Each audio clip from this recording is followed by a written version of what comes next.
अस्सलाम वालेकुम स्टूडेंट्स, आज हमारा 9th class chemistry chapter number 4 यानी कि स्टेशियोमेट्री का लेक्चर नंबर 2 है।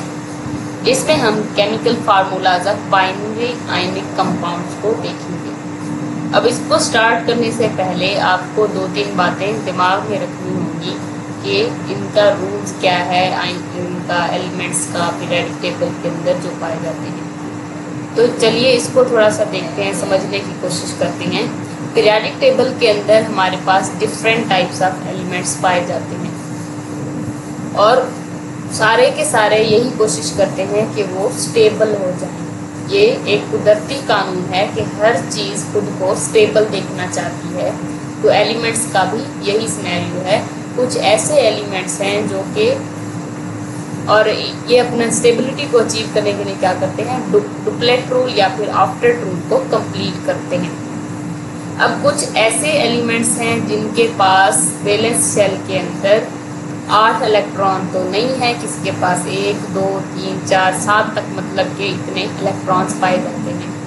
अब वो क्या करते हैं, अपना ऑक्टेट रूल कंप्लीट करने के लिए कुछ ऐसे हैं जो अपने इलेक्ट्रॉन्स को जल्दी से लूज कर देते हैं और कुछ ऐसे हैं जो इलेक्ट्रॉन्स को गेन करते हैं ताकि उनके वैलेंस शेल के अंदर 8 या फिर 2 इलेक्ट्रॉन आ जाएं और वो स्टेबल हो जाएं। अब जो पीरियोडिक टेबल के अंदर लेफ्ट साइड पे एलिमेंट्स पाए जाते हैं, उनकी यही कोशिश होती है कि वो इलेक्ट्रॉन्स को लूज कर दें, क्योंकि उनके पास कम इलेक्ट्रॉन्स होते हैं वैलेंस शेल के अंदर। किसी के पास 1, किसी के पास 2 तो किसी के पास 3 इलेक्ट्रॉन्स हैं। अब वो यही समझते हैं कि भाई साहब हमारे लिए 1-2 इलेक्ट्रॉन्स को लूज करना आसान है, बजाय इसके है कि हम 7 या फिर 6 इलेक्ट्रॉन्स को गेन करें। तो उनके लिए यही आसानी होती है कि वो आसानी के साथ इलेक्ट्रॉन्स को लूज कर देते हैं। अब जितने इलेक्ट्रॉन वो लूज करते हैं उनके ऊपर उतना ही प्लस का चार्ज आ जाता है। कोई ऐसे हैं जो सिर्फ 1 इलेक्ट्रॉन लूज करते हैं तो उनके ऊपर +1 का चार्ज आता है, और कुछ ऐसे हैं जो 2 इलेक्ट्रॉन लूज करते हैं उनके ऊपर +2 का चार्ज आता है, और कुछ ऐसे जो 3 इलेक्ट्रॉन लूज करते हैं उनके पास +3 का चार्ज आ जाता है। और जो राइट साइड पे एलिमेंट्स मौजूद हैं हमारे पास, उनके वैलेंस शेल के अंदर किसी के पास 6 हैं तो किसी के पास 7 हैं, और कुछ ऐसे स्टेबल हैं जो कि इनके वैलेंस शेल के अंदर 8 इलेक्ट्रॉन। अब 7, ये 6 या फिर 5 वाला यही कोशिश करता है कि मैं 3 इलेक्ट्रॉन 3 या फिर जितने उनको चाहिए 8 इलेक्ट्रॉन को कंप्लीट करने के लिए, कि वो उनके लिए गेन करना आसान हो जाता है। जिसके वैलेंस शेल के अंदर 6 इलेक्ट्रॉन है, अब वो क्या करता है कि 2 को गेन कर लेता है बजाय 6 को लूज करने के लिए, क्योंकि उनके पास यही आसानी है। तो आसानी के मुताबिक वो क्या करते हैं, जितने इलेक्ट्रॉन उनको चाहिए 8 इलेक्ट्रॉन कंप्लीट करने के लिए, वो इलेक्ट्रॉन्स को गेन कर लेते हैं। अब वो जितने इलेक्ट्रॉन्स गेन करते हैं उनके ऊपर उतना ही नेगेटिव का चार्ज आ जाता है।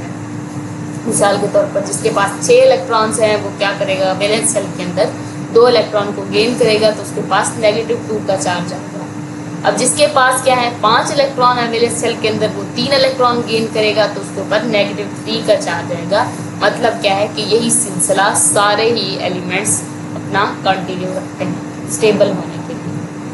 तो ये चार्ज के मुताबिक जितना उनके ऊपर चार्ज होता है, जब ये एक दूसरे के साथ बॉन्ड बनाते हैं, आयनिक बॉन्ड ट्रांसफर के बाद जो बनता है वो आयनिक बॉन्ड होता है ना, तो जो आयनिक बॉन्ड बनाते हैं उनके अंदर हमें लिखना पड़ता है, रिप्रेजेंट करना पड़ता है कि कितना जो है ना, कितना एक एलिमेंट है और कितने दूसरे, यानी कि कितने पॉजिटिव आयन है और कितने ही नेगेटिव आयन है। अब इनका ये सिंपल थोड़ा सा टेबल दिया गया है कि जो हमारे पास हाइड्रोजन है ये क्या करता है, H+1 का शो करता है, यानी कि 1 इलेक्ट्रॉन इनके जो वैलेंस शेल के अंदर है ये इसको लूज करने की एबिलिटी रखता है।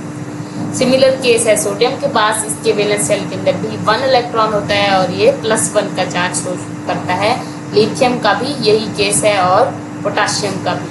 नेक्स्ट हमारे पास क्या है, मैग्नीशियम, ये +2, इसके वैलेंस शेल के अंदर 2 इलेक्ट्रॉन होते हैं तो ये +2 का चार्ज शो करता है। इसको हम वैलेंसी भी कहते हैं। ये जो ऊपर शो हो रहा है, ये जो चार्ज रिप्रेजेंट हो रहा है वैलेंसी, यानी कि इलेक्ट्रॉन लूज या फिर गेन करने की एबिलिटी। अब कैल्शियम भी +2 का चार्ज शो करता है, बेरियम भी, और जो जिंक हमारे पास एक ट्रांजिशन एलिमेंट है तो ये भी +2 का चार्ज शो करता है। एल्यूमिनियम एक ऐसा एलिमेंट है जिसके वैलेंस शेल के अंदर 3 इलेक्ट्रॉन्स हैं और ये +3 का चार्ज शो करता है, वैलेंसी शो करता है। अब आते हैं नेगेटिव एलिमेंट्स, नेगेटिव आयंस यानी कि एनाइंस की तरफ। ऑक्सीजन के वैलेंस शेल के अंदर 6 इलेक्ट्रॉन्स होते हैं, तो ये क्या करता है, 2 इलेक्ट्रॉन को गेन करता है, यानी कि -2 का चार्ज शो करता है। अब नाइट्रोजन -3 यानी कि ये 3 इलेक्ट्रॉन गेन करता है। और क्लोरीन जो है, इसके वैलेंस शेल के अंदर 7 इलेक्ट्रॉन होते हैं, ये 1 को गेन करता है, यानी कि -1 की वैलेंसी शो करता है। ये सारे के सारे एक ही ग्रुप के एलिमेंट्स हैं, तो ग्रुप नंबर भी इसी पे डिपेंड करता है कि उनके वैलेंस शेल के अंदर कितने इलेक्ट्रॉन्स हैं और कितने उनको चाहिए। तो जितना ही ग्रुप नंबर होगा उनका, उसके मुताबिक यानी कि उसके वैलेंस शेल के अंदर उतने इलेक्ट्रॉन्स होंगे, और उसकी डेफिशिएंसी या फिर उसकी ज्यादती के मुताबिक वो लूज या फिर गेन करते हैं। अब ये सारे के सारे 7 इलेक्ट्रॉन होंगे इनके वैलेंस शेल के अंदर, तो ये क्या करेंगे, सारे एक इलेक्ट्रॉन को गेन करेंगे, यानी कि -1 की वैलेंसी शो करेंगे। अब ये कॉपर है, ये +1 की भी शो करता है, +2 की भी शो करता है। अब ये बात यहाँ पे बताना ज़रा मुनासिब नहीं है, क्योंकि आप फिर कंफ्यूज हो जाओगे। नेक्स्ट जब आप ट्रांजिशन एलिमेंट्स के बारे में पढ़ोगे तब आपको समझ आएगी कि किस तरीके से दो जो है ना वैलेंसी शो करते हैं। आयरन भी एक ट्रांजिशन एलिमेंट है। नेक्स्ट हमारे पास क्या है, Sn और ये निकल, ये इनकी वैलेंसी भी दी गई है। अब चलते हैं टॉपिक की तरफ कि इसके अंदर जो उसने कहा है कि केमिकल फार्मूला जो है बाइनरी आयनिक कंपाउंड्स का, उसको लिखते कैसे हैं, राइट करने के उसके रूल्स बताए गए हैं। In order to write down the formula of an ionic compound, first identify the cations and anions and the number of charges present on them.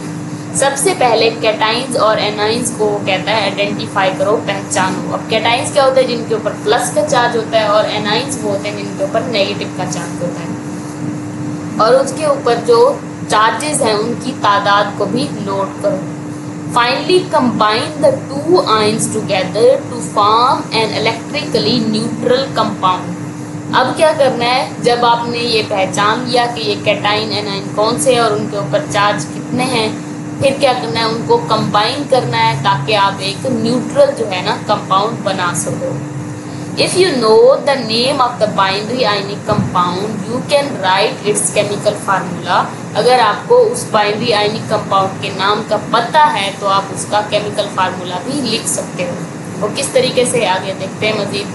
Start by writing symbol of cation with its charge.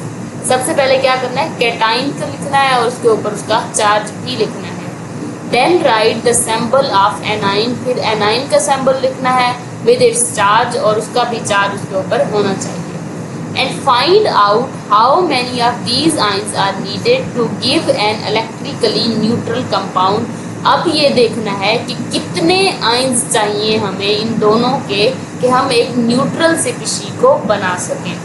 मिसाल के तौर पर formula of lithium oxide को कह रहा है कि इसको समझने की कोशिश करो किस तरीके से ये जो ऊपर बात की है कि कितने जो है ना आयंस चाहिए आपको एक न्यूट्रल कंपाउंड बनाने के लिए, कह रहे चलते हैं इसके मुताबिक हम समझने की कोशिश करते हैं। The symbol of lithium cation with its single positive charge is Li+।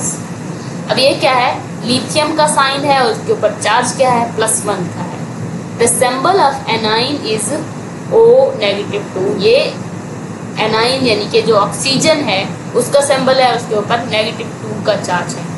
अब आगे क्या करना है, let us now apply the criss cross method. ये एक मेथड है केमिकल फार्मूला को लिखने का। इसके मुताबिक क्या होता है, the numerical value of each of the ion charge is crossed over to become the subscript of the other ion. ये जो चार्ज होता है ये क्या होता है, क्रिस क्रॉस हो जाता है। अब ऑक्सीजन के ऊपर 2 है तो ये लिथियम के साथ आएगा, लिथियम के साथ 1 है तो ये क्रिस क्रॉस होके ऑक्सीजन के पास आएगा।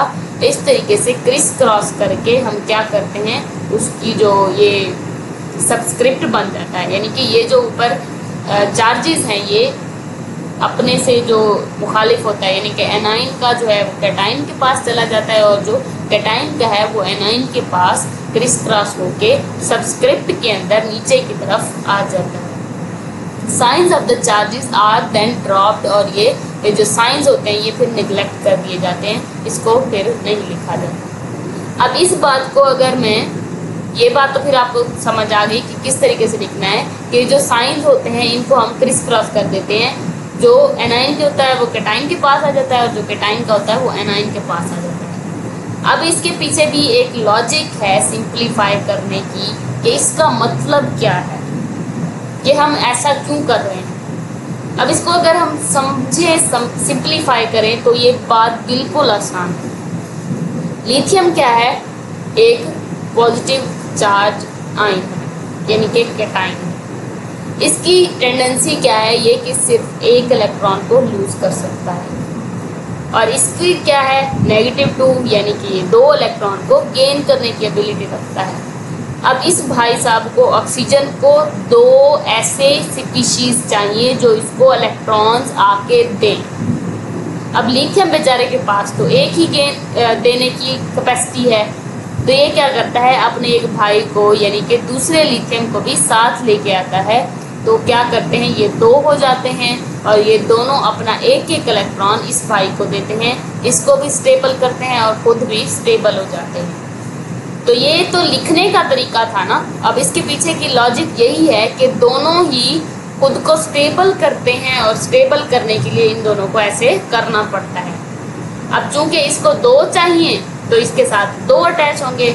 अब इसको 1 चाहिए एक लिथियम को, तो वो 1 ही है ऑलरेडी, क्योंकि आपको इस फार्मूला के अंदर भी दिख रहा है। अब नीचे एक और भी दिया हुआ है, इसको मजीद समझेंगे तो ये बात भी हमारे दिमाग में क्लियर हो जाएगी। ये क्या है, right down the formula of aluminium oxide.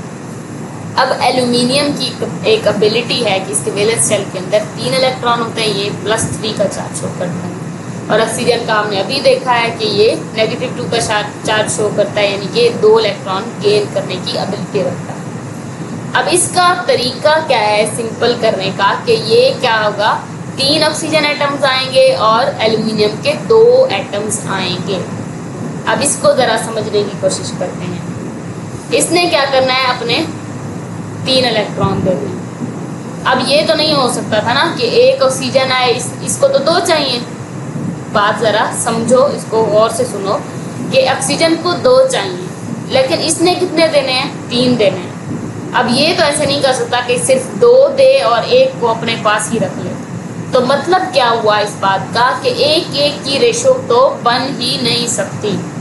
अब क्या होगा, ये कहेगा चलो मैं 2 ले आता हूँ, ऑक्सीजन कहेगा कि 2 ले आता हूँ। अब इसको क्या होगा, 4 चाहिए, 4 इलेक्ट्रॉन चाहिए ना इसको। अब इसको कितने दे सकता है, ये 3 दे सकता है। अब ये एक्सीड कर गया तो क्या होगा, ये एल्यूमिनियम के 2 आयंस आएंगे। अब देखो ज़रा, दोनों को अगर मैं एक ही चीज़ करना चाहूँ कि इसको दोनों, ये चाहूँ कि दोनों की जो वैल्यूज़ हैं ऊपर वो सेम हो जाएं, ज़रा इसको समझो कि यानी कि ये भी कोई सेम वैल्यू हो जाए, ये भी कोई सेम वैल्यू हो जाए। अब इसको किसके साथ मल्टीप्लाई करूँ, अगर मैं इसको 2 के साथ मल्टीप्लाई करूँ तो ये 6 बन जाएगा, और इसको मैं 3 के साथ मल्टीप्लाई करूँ तो भी ये 6 बन जाएगा। यानी कि ये अगर मैं इसके 3 एलिमेंट्स लूँ, अगर मैं इसको 3 से मल्टीप्लाई करूँ, 3 ऑक्सीजन के एलिमेंट्स लूँ, तो इसके ऊपर -6 का चार्ज आ जाएगा, यानी कि ये 6 इलेक्ट्रॉन गेन करने की एबिलिटी हो जाएगी इसके पास, क्योंकि ऑक्सीजन के 3 एलिमेंट्स आ जाएंगे। तो 3 एलिमेंट्स सबको 2-2 चाहिए, तो इसके ऊपर -6 चार्ज आ जाएगा। और इसको +6 बनाने के लिए क्या मुझे चाहिए, 2 के साथ इसको मल्टीप्लाई करना पड़ेगा, यानी कि मुझे 2 एल्यूमिनियम आयंस लेने पड़ेंगे ताकि ये 6 जो है ना इलेक्ट्रॉन को लूज कर सकूं। और इसके लिए मुझे 3 ऑक्सीजन लेने पड़ेंगे ताकि ये 6 इलेक्ट्रॉन को गेन कर सकें। अब देखो, ये 6 लूज करेंगे, ये 6 गेन करेंगे, दोनों न्यूट्रल हो जाएंगे। तो यही बात ऊपर जो उसने की कि एक इलेक्ट्रिकली न्यूट्रल आयन कंपाउंड बनाने के लिए आपको देखना पड़ता है कि कितने आयंस मुझे चाहिए। तो यही चीज़ यहाँ पे हो गई कि इसके 3 एटम्स चाहिए मुझे और इसके 2 एटम्स चाहिए, ताकि दोनों जो है ये इसके ऊपर +6 का चार्ज आ जाए, इसके ऊपर -6, यानी कि दोनों न्यूट्रल हो जाए। ये बात थोड़ी सी ट्रिकी थी, अगर समझ नहीं आ रही दोबारा आप इसको स्किप करके इसको देख सकते हो पीछे की तरफ। नेक्स्ट हमारे पास क्या है, इसको मज़ीद समझते हैं तो इंशाल्लाह वो बात भी आपको क्लियर हो जाएगी। Right down the formula of magnesium nitride. अब मैग्नीशियम मैग्नीशियम जो है दूसरे ग्रुप का एलिमेंट है और इसके पास 2 इलेक्ट्रॉन्स वैलेंस शेल के अंदर हैं। अब इसकी एबिलिटी क्या है कि ये 2 इलेक्ट्रॉन्स को लूज करे और नाइट्रोजन को 3 इलेक्ट्रॉन चाहिए वैलेंस शेल को कंप्लीट करने के लिए। तो मतलब क्या हुआ कि इसके पास -3 का चार्ज होता है और ये +2 का चार्ज शो करता है। अब इसका भी वही केस है कि एक 2 है एक 3 है, दोनों को कॉमन बनाने के लिए हमें क्या करना पड़ेगा, किसी ऐसी चीज़ के साथ मल्टीप्लाई करना पड़ेगा कि दोनों का जो ये इसकी न्यूमेरिकल वैल्यू है दोनों की चार्ज की वो सेम आ जाए। अब अगर मैं इसको 2 के साथ मल्टीप्लाई करूं तो ये 6 बन जाएगा, यानी कि मुझे 2 नाइट्रोजन एटम्स लेने पड़ेंगे। और मैग्नीशियम के केस में मुझे 3 मैग्नीशियम एटम्स चाहिए होंगे ताकि मेरे पास 6 का इसके ऊपर वैल्यू जो है वो 6 आ जाए। 3 मैग्नीशियम और 2 नाइट्रोजन के दरमियान दोनों जब लूज करेंगे तो ये +6 यानी कि 6 इलेक्ट्रॉन लूज करेंगे 3 मैग्नीशियम एटम्स, और 2 नाइट्रोजन एटम्स 3 यानी कि 6 इलेक्ट्रॉन्स को गेन करेंगे। इसके ऊपर -6 और इसके ऊपर +6 का चार्ज आएगा और दोनों क्या हो जाएंगे, न्यूट्रल हो जाएंगे। ये थी इसके पीछे लॉजिक। और इसको लिखने का तरीका यही है कि क्रिस क्रॉस कर दो, दोनों के जो चार्जेस हैं वो सबस्क्रिप्ट के अंदर दूसरे अपोजिट के पास सबस्क्रिप्ट के अंदर आ जाएंगे और उसका जो साइन होता है वो इग्नोर हो जाता है। तो ये था, इसको मैंने जितना सिंप्लीफाई कर सकती थी मैंने उसको सिंप्लीफाई करके आपको समझाने की कोशिश की। इसके पीछे लॉजिक भी बताई कि इसके पीछे की लॉजिक क्या है। अगर फिर भी आपको कोई कन्फ्यूजन हो रही है तो आप पूछ सकते हैं, मैं मज़ीद इसको जो है ना एक पेज के ऊपर इसको सिंप्लीफाई करके आपको बताने की कोशिश करूँगी।